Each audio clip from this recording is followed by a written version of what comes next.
Hi there. If you're an introvert and the thought of going on camera makes you sick, should you still do it? Is there another way to tell your story?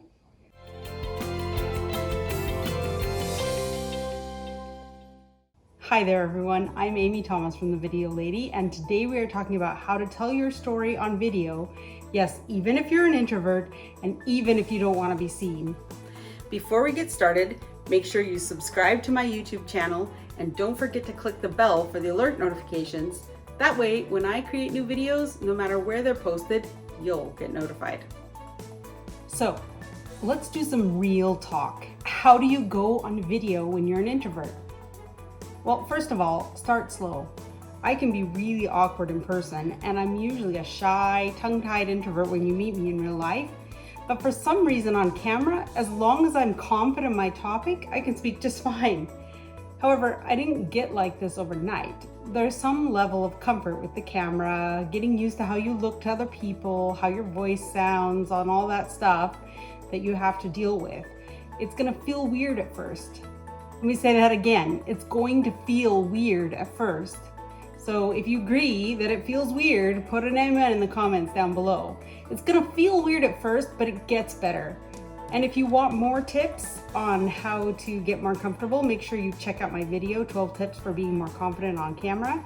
The link is down in the description below, and you can see it here on this card next to me. Second of all, use supports if you need them. I've heard a lot of people say, no, don't use a script, just use bullet points. And if that works for you, that's fine. But I actually use a script and I read it right off my teleprompter, and that's the best $110 I ever spent on a support. The thing is, there's no one right way to do this. If I have to freestyle what I'm gonna say, I'm gonna freeze up. Having that script in front of me gives me the confidence to be confident on camera too, and that works for me. But on the flip side, if you're just reading the teleprompter, you've probably seen people where, they're reading a script and it kind of looks a little bit like this. I am reading my script and you can tell that it isn't very interesting. Here's the bottom line. Find a method of delivery that lets you be yourself, your most passionate, authentic self. If teleprompters and scripts make you sound boring, then don't use them. Find something else that works for you. Number 3, focus on your message.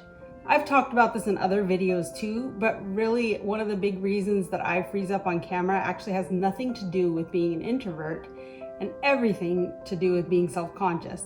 The real problem isn't that I'm quiet, it's that I'm self-absorbed. The thing that helps me the most with this is putting my energy and focus into the message or the story that I'm trying to tell. This video is not about me, it's about my message. It's about the awesome, glorious fact that you too can go on camera. And in that case, it doesn't really matter that the camera adds 10 pounds or that my eyes are a little puffy or whatever other arguments you're having with yourself.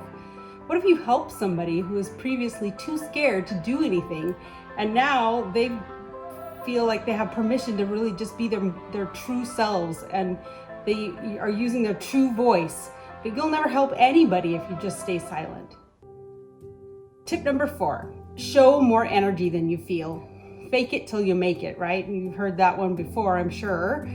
I don't really like that expression because it kind of implies that there's something fake. I mean, it's even in the expression, fake it.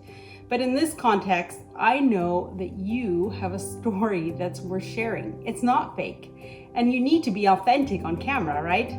So this video is a prime example. If you don't get the message that I'm a genuine person who really cares about you, then you're not going to get the courage you need to go on camera yourself.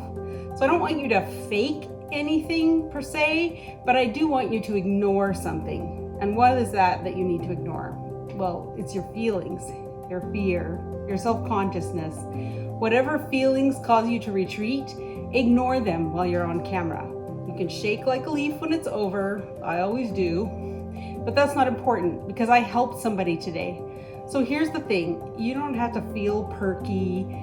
You just have to get out there and smile and show your audience that you're interested and you're engaged and passionate. Be interested in how you can help the other person. Be interested in your topic, and then you're gonna do just fine. Tip number 5, don't go on camera. Where is it written that you have to be in the video anyway? Yes, that's probably the best thing because people typically respond better to other people. But honestly, if it's not you, then it's not you. If being on camera isn't your strong suit, then limit the time you appear in the video or just don't appear at all. Maybe you're an amazing writer and you can put together some kind of compelling story and use video footage like animations or just using graphics, stock footage. There are people killing it on YouTube without ever putting their faces on video at all, and you could be one of them. Or you could create a specific brand that isn't tied to you directly. You can have somebody else go on camera as the brand spokesperson. Right now, I'm the Video Lady spokesperson, but I could literally put my grandma on here as the spokesperson if I wanted to, right? There's plenty of ways to be creative if your heart is in this. Tip number 6, give yourself enough time to try it. So my final tip here for introverts is that you just get started. And once you've started, be consistent for a period of time. Commit to 6 months of posting once a week. And if after 6 months and 24 videos, you're no better at it and you really hate it with a purple passion, then give yourself permission to change course. But maybe you're gonna find that with a higher comfort level, you now actually feel better about doing more of them. Going on video is really tough. And for those of us who are a little introverted, it might be even a little bit tougher, but don't sell yourself short. Get out there, start recording, and if you're not quite ready for that, then I challenge you to come up with 3 different ways you could tell your story that don't involve you getting in front of the camera, and put them down in the comments below. If you need more help with telling your story, check out my website at www.thevideolady.expert. You'll find the link in the description below. If you enjoyed this video, like it, share it, tell other people about it, and as always, leave me any comments below with your questions and I'll answer them in a future episode of Ask the Video Lady. Catch you next time.